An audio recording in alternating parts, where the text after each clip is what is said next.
Okay, so, oh, wait a minute. So, I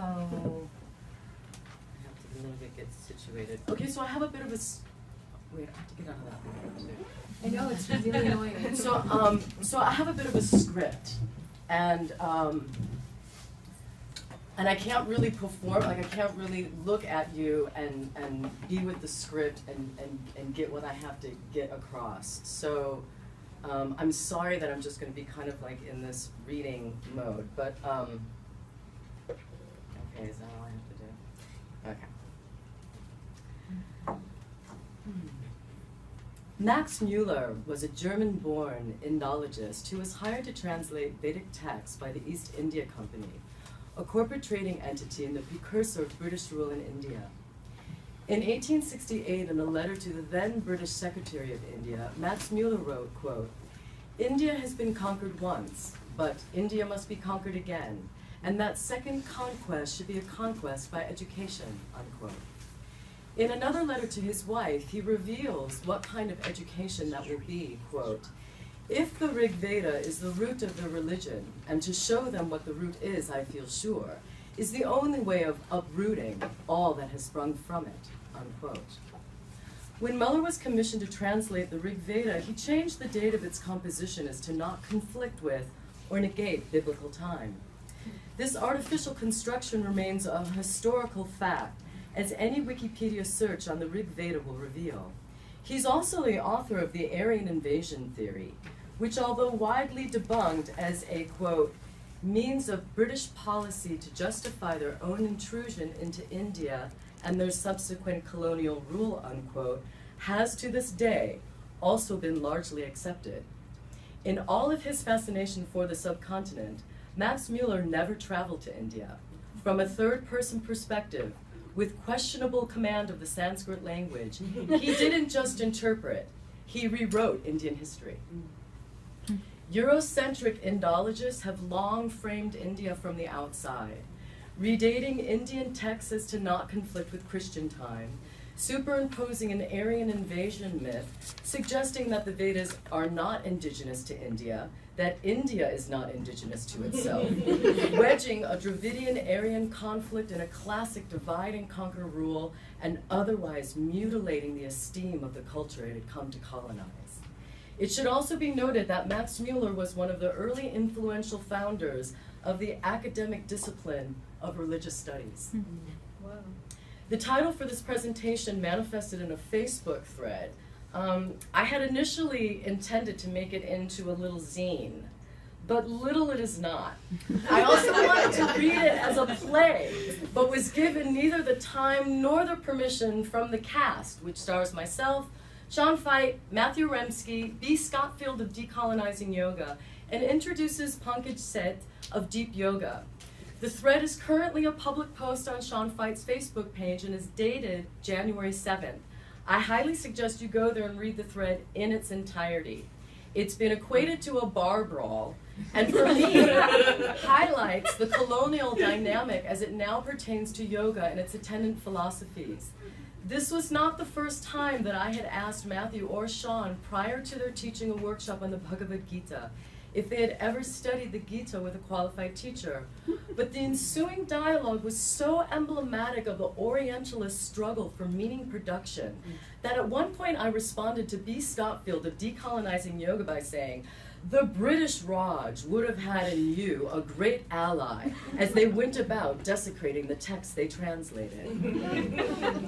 Matthew Remski is a self-described writer and teacher of Ayurveda, yoga therapy, and yoga philosophy. He also states that he teaches asana. I say self-described because if you go to his website, he does not mention a single place of study or reference a single teacher. The only mention is of Socrates, and that his approach is Socratic, a Canadian teacher who teaches 4 subject matters that are implicitly derived from Hinduism, one which has specific roots in the Atharva Veda, makes no mention of the cultural origin of his subject matter, and instead grounds him in a Greek philosopher. This is what Rajiv Malhotra describes as digestion. Something from one culture is absorbed into another culture, rendering the origin of identity invisible. What's important to note in Matthew's case is that the digestion is seemingly only partial. Matthew retains the original names of the subject matter because that is his bread and butter in a billion-dollar industry. Malhotra's U-turn theory provides us with a well-structured description on what I refer to as the looting of yoga. Malhotra outlines in 5 points how the West appropriates Indian culture, or how non-Indians relate to Indian thought. And it's important to note here that Malhotra also is very careful to distinguish that not all appropriators or non-Indians go through all of these stages, but these are all of the stages. Stage 1. There is an initial quest that can be quite devotional and serious on the part of the non-Indian. One may get initiated, immerse themselves in Indic thought, and generally enjoy the benefit of learning. In stage 2, there is a distancing and neutralization, a distancing from Indianness and a subsequent neutralization of the origin, which renders the things somewhat generic. In stage 3, the West lays claim to the origin. The previously Indian thing is no longer generic, but part of their own culture as some secular scientific idea that is now part of Western discovery. Stage 4, for me, represented a kind of negative transference and expresses active animosity. This is about individuation. You can only claim it as your own if you destroy the origin. And stage 5 describes the reimportation of the ideas to complete the colonial cycle. The Indian idea about itself is based largely on what others know about India. This is what I call forced assimilation. You are forced to assimilate to the idea that the dominant paradigm constructs about you, and what is so damaging in this case is your own cultural identity, rewritten history, and mistranslated literature is used to help you comply. On January 1st of this year, Matthew Remski introduced a blog post titled Seeking the Gita. He introduces this blog post with a quote by Douglas Brooks. No modern reader should feel the slightest reluctance to interpret the text as she or he sees fit. This is exactly what has always been done without the least amount of compunction. Sean reposted an excerpt from Seeking the Gita in which Matthew writes, quote, one of the key things at stake politically, socio-politically at Kurukshetra is whether or not the human being will continue to be governed by the notion of divinized power, and if not, how divinized power will be transmuted to the state. The God is written to say, you don't have an individual self, you are inside of me. I've already ground you up with my teeth. You have no choice but to act, and to act as I say, unquote. Matthew provides no context for the above interpretation. Citing specific verses is not being philosophically pretentious. It's the most democratic inquiry one can invite because it allows you to go to the source, to wrestle with the meaning production from its own locus. In chapter 11, Krishna shows Arjuna his Vishwarupa, his cosmic form. I've already ground you up with my teeth is from verse 27. In verse 32, Krishna says, Kalaha asmi, I am time, who is the destroyer of people. When Matthew writes, I have already ground you up with my teeth, is it to suggest Krishna as a primitive authoritarian god, someone akin to the god of Matthew's Catholic upbringing? Or is he suggesting that Krishna is saying to Arjuna, having been born, you are already in the jaws of time. The creation is on, your karma is on, and you cannot stop this because you have no choice with time. All forms are bound by time, and time has already decided that your body will be crushed. Everyone on this field is destined for destruction. This teetering on the brink of non-being is the existential crux of the Gita. I initially responded to Sean Fate's repost of Remke's article by saying, I wish those that fancy themselves as studying or speculating on the Gita actually had some sense of the ontological relevance of the text, and that includes tagging Matthew Remski. Sean, I wonder if you could reconcile your understanding, yes, all people will die, yes, it's unjust, yes, death is unavoidable, with that of the Gita. There was never a time I did not exist, neither you nor these kings, nor will any of us cease to exist in the future. Oh, it's chapter 2, verse 12. Matthew replied, Shri, I'm aware that the text teaches an eternal essential self beyond the body. I'm interested in how that teaching impacts bodies. To which I countered, okay, but then why do you use the Gita to explore your own Western psychology? Because the teaching won't impact bodies unless it's properly understood. So far, I don't get the sense that either you or Sean actually understand what the ontological purport of the Gita is, and I'm continually surprised by how much of the Gita you use and lean on to propel your own standpoint, and I guess I'm interested in the impact that philosophical appropriation has on bodies. He goes on to say that any suggestion of a definitive understanding of the text would be appropriation. So I pose the question, would you say there is a definitive understanding of self? He asks, in the text, in myself. I say both, to which he admits, do I have a definitive understanding of self as it applies to me? Not at all. Sean Feit then entered the conversation and responded to my question by adding, my own encounter with the teaching is filtered through Buddhist inquiry around the nature of self, particularly the teaching of anatta, how the self, Atman, can't be found in any specific experience. So I come to the text's seeming assertion of an eternal, transmigrating soul through both humanist skepticism and Buddhist inquiry. He continues, the Gita has become a transnational source text for the yoga diaspora, along with Patanjali Yoga Sutra, and lives in a very different social imaginary than it ever did in India. But if we acknowledge that the Gita as a source text, then we have to reconcile the relationship of the Gita to its own source. The Gita is considered a smriti, what is remembered from what is heard. What is heard is called the Shruti. Another name for the Shruti is the Veda. What happens to an indigenous source text when it is deconstructed through Judeo-Christian or otherwise non-Vedic filters? Matthew suggests readers can begin to disidentify with Arjuna and thereby de-reify Krishna, unquote. It's quite possible that Matthew changed deify to reify because in his initial post, Sean says to Matthew, I love the encouragement to disidentify with Arjuna and therefore undeify Krishna. This eager commitment to secularize and deconstruct the Gita reminds me of a quote by Michael Anthony Hart, which is really an addendum to Eva Marie Godot's concept of radical indigenism, which argues for the reassertion and rebidding of traditional knowledge from its roots, its fundamental principles. Radical indigenous scholars resist the pressure to participate in academic discourse that strips indigenous intellectual tradition of their spiritual and sacred elements. It takes the stand that if the spiritual and sacred elements are surrendered, there is little left of our philosophies that will make any sense. B. Scottfield of Decolonizing Yoga chimed in to say, here are terms associated with some religions. I don't believe in any of them. Bhagavad Gita, Brahman, Atman, Dharma, Karma, Moksha. She then went on to say, the same flawed, complex humanity that wrote the Vedas also wrote Scientology. Wait, did she just equate the rishis to L. Ron Hubbard? She continues her L. Ron Hubbard theory.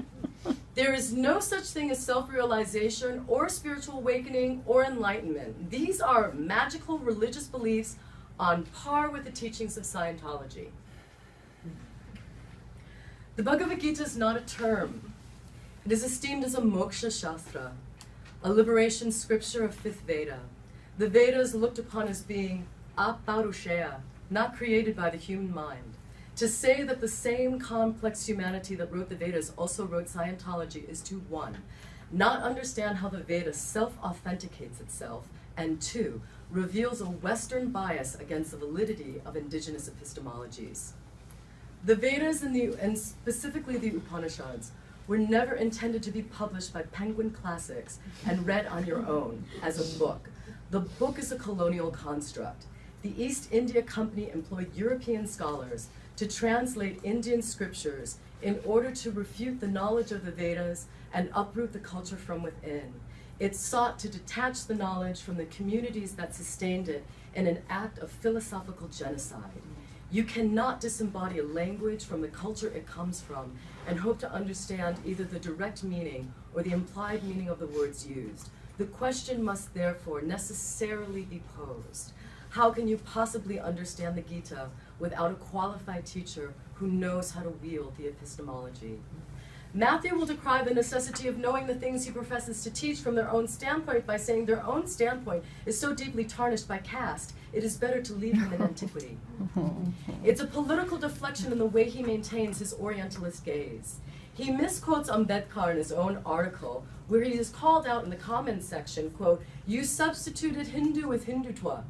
Either that was willful on your part, or you don't know the difference," unquote.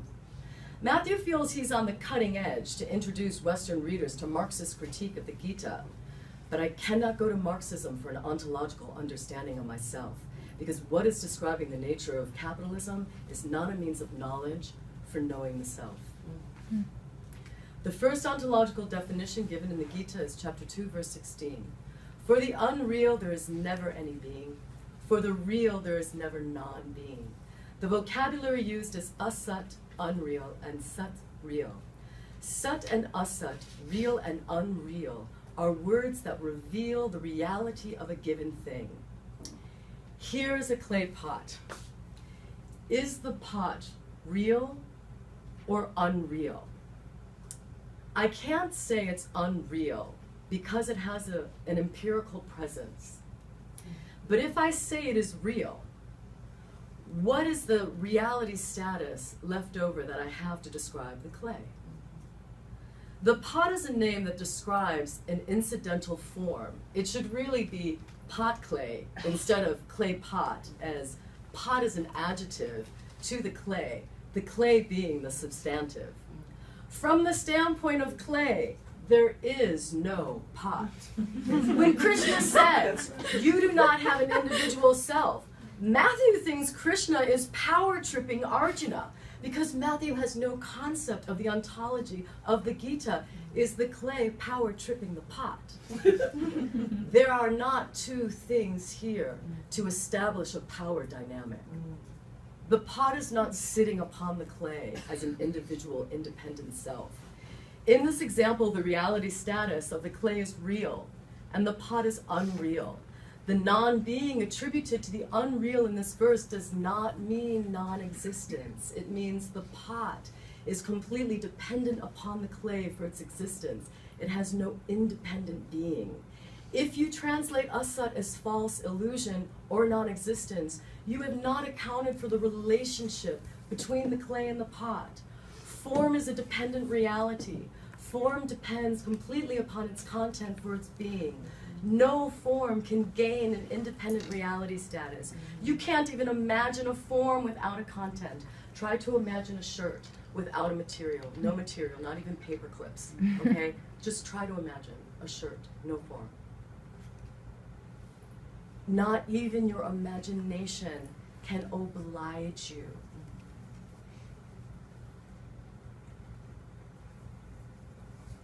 What is your clay? You have a form. You are a body. You have a mind. What is your clay? What is that which is all-pervasive to your experience of yourself, your sense of being, that sat, that existence, the thing that makes you you? When you say, I am, that amness, what is it? Unfortunately, the answer was lost in translation because Western neo-yoga workshop leaders find it more valuable to deconstruct Hindu texts than to give them their intended meaning. Thank you.